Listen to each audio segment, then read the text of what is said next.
எல்லாருக்கும் வணக்கம். எப்படி இருக்கிறீங்க? நாங்கள் எல்லோரும் நல்லாயிருக்கோம். நீங்களும் நல்லா இருப்பீங்கன்னு நம்புகிறேன். இன்றைக்கி காலையில் எழுந்ததுமே கிச்சன் நல்லா தொடச்சிட்டு கிச்சனுக்கு ஒரு சின்னதாக சாம்பிராணி ஏற்றி வச்சாச்சு. நம்ம ஆள் அடிக்கடி டயட்டுன்னு திடீர்னு நான் டயட்டில் இருக்கேன், எனக்கு அதுக்கேற்ற மாதிரி ஏதாவது செஞ்சு கொடு அப்படின்னு கேட்பாரு. இன்றைக்கி அந்த மாதிரி தான் ஆரம்பிச்சிட்டாரு. சரி, ஓகே, அது அப்படியே மத்தியானத்துக்கானதையும் கொஞ்சம் ப்ரிப்பேர் பண்ணிடலான்ட்டு சேப்பக்கிழங்கு கொஞ்சம் இருந்துச்சு, அதை முட்டையோடையே சேர்த்து போட்டு அவிச்சிடலாம் அப்படின்ட்டு நல்லா க்ளீன் பண்ணி எடுத்துட்டேன். ஏன்னா அதில் ரொம்ப குருமை நல்லா இருக்குன்றதுனால அதை க்ளீன் பண்ணிவிட்டு 4 முட்டையும் சேப்பக்கிழங்கையும் போட்டு அவிச்சிட்டேன். சரி, வேறு என்ன கொடுக்கலாம் அவருக்குன்னு யோசிச்சுட்டே இருக்கும்போது சக்கரவள்ளி கிழங்கு 2 கிடந்துச்சு வீட்டில். அதை எடுத்து நல்லா கழுவிட்டு கட் பண்ணி அதையும் இட்லி சட்டியில் வச்சு அவிச்சாச்சு. 3 in 1. நம்மளோட டைப்பே அந்த மாதிரி தான். வேலையை சட்டுன்னு முடிச்சுட்டு கிச்சன் விட்டு வெளியே வந்துடணுங்க. எவ்வளோ நேரங்க அந்த அனல்லையே நிற்கிறது சொல்லுங்கள் பார்ப்போம். சக்கரவள்ளி கிழங்கையும் அவிச்சிட்டு அவருக்கு கொடுத்துடலாம் அப்படின்ட்டு ப்ரிப்பேர் பண்ணிகிட்ருந்தேன். வேறு என்னடா சேர்க்குறது ஹெல்த்தியாக அப்படின்னு பார்த்தா கொஞ்சமாக மஞ்சள் பூசணி இருந்துச்சு, அதையும் கட் பண்ணிவிட்டு சாப்பிடுங்க அப்படின்ட்டு கொடுத்துட்டேன். அவர் ஒரு வாரத்தில் மோஸ்ட்லி ஒரு 2 நாள் டயட் இருப்பார். மீதி நாள் ஏதாவது கடுத்தெருவு பார்த்துச்சுன்னா அவர் கம்முன்னு இருக்க மாட்டார், சாப்பிட்ருவார். இனிமேல் சாப்பிடவே கூடாது அப்படின்னு சொல்லுவார், ஆனால் சாப்பிட்ருவார். அதனால் அவருக்கு ஏற்ற மாதிரி நம்மளும் கொஞ்சம் ப்ரிப்பேர் பண்ணி கொடுத்து தானே ஆகணும் அப்படின்ட்டு கேட்குறப்பெல்லாம் இந்த மாதிரி கொஞ்சம் டயட்டில் மாறிக்க வேண்டியது. அப்பப்போ இந்த பக்கம் கொஞ்சம் எட்டி பார்த்துட்டு நம்ம ஹெல்த் மேலே அக்கறை இருக்கிற மாதிரி காட்டிக்கணும் இல்லையா? சரி, அதுக்கப்புறமா பசங்களுக்கும் மாம்பழம் வச்சுட்டு ஒரு சக்கரவள்ளி கிழங்கு வச்சு கொடுத்தோம். சின்னம்மா ஒரே ஒரு மாம்பழம் தான் வைக்கிற அப்படின்னு கேட்டாலுங்க. உடனே நம்ம மாம்பழம் 4-5 பீஸ் எக்ஸ்ட்ரா சேர்த்து கொடுத்தோம்ச்சுன்னா அந்த சக்கரவள்ளி கிழங்கு அப்படியே ரிட்டர்ன் வரும். அதனால் வீட்டில் தானே இருக்கிற மாம்பழம், எப்போ வேணாலும் சாப்பிட்டுக்கோங்க, சக்கரவள்ளி கிழங்கையும் மாம்பழத்தையும் ஃபஸ்ட்டு சாப்பிடுங்க அப்படின்ட்டு கொடுத்து அமுச்சு விட்டுட்டேன்.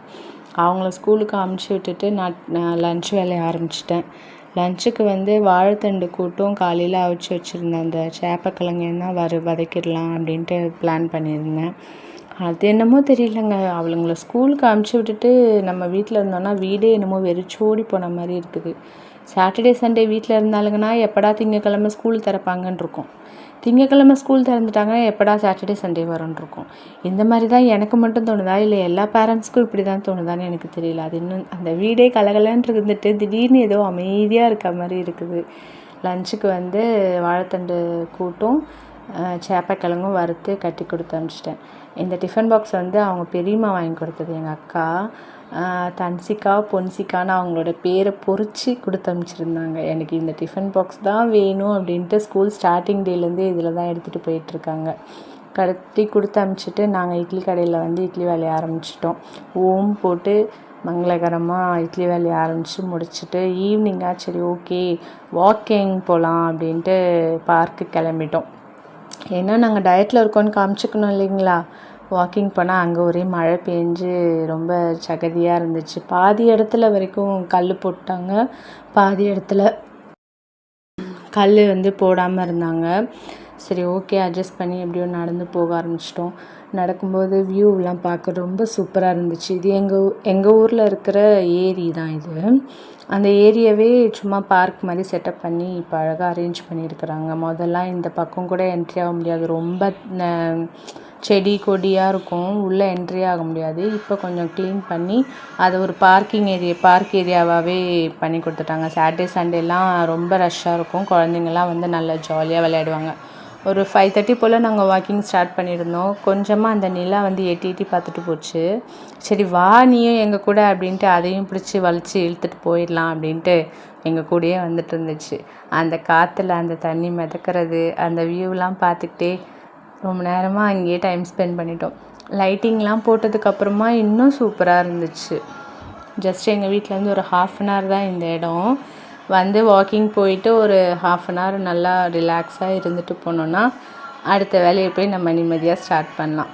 மைண்ட் ரொம்ப ரிலாக்ஸ் ஆகிடும். அதில் மணி 7 ஆயிடுச்சு. தங்க நிறத்தில் ஜொலிக்க ஆரம்பிச்சிருச்சு நிலா. சரி, அந்த அழகை பார்க்குறதுக்கே அவ்வளோ அழகாக இருந்துச்சு. வா போகலான்னு இவரும் கூப்பிட்டுட்டே இருந்தார். டியூஷன்லேருந்து பசங்க வந்துடுவாங்க அப்படின்ட்டு. சரி, போகிறதுக்கும் மனசு இல்லாமல் அங்கே இருக்கிறதுக்கும் மனசு இல்லாமல் 2 மனசாகவே கிளம்பிட்டேன். அழகாக அந்த வியூ கேப்சர் பண்ணிகிட்டு இருந்தேன். இவர் எப்படா வருவ நீ அப்படின்னு கேட்டுகிட்டே இருந்தார். சரி ஓகே போகலாம் அப்படின்ட்டு ஒரு மனசாக கிளம்பியாச்சுங்க. கிளம்பிட்டு கடைக்கு வந்ததுக்கப்புறம் என் சின்ன பொண்ணு இருந்தாள். அவகிட்ட 2 முத்தா கொடுத்துட்டு வாங்கிட்டு, அவள் ஒன்று கொடுத்தா ட்ரிப்பில் தான் திருப்பி தருவாள் எப்போவுமே.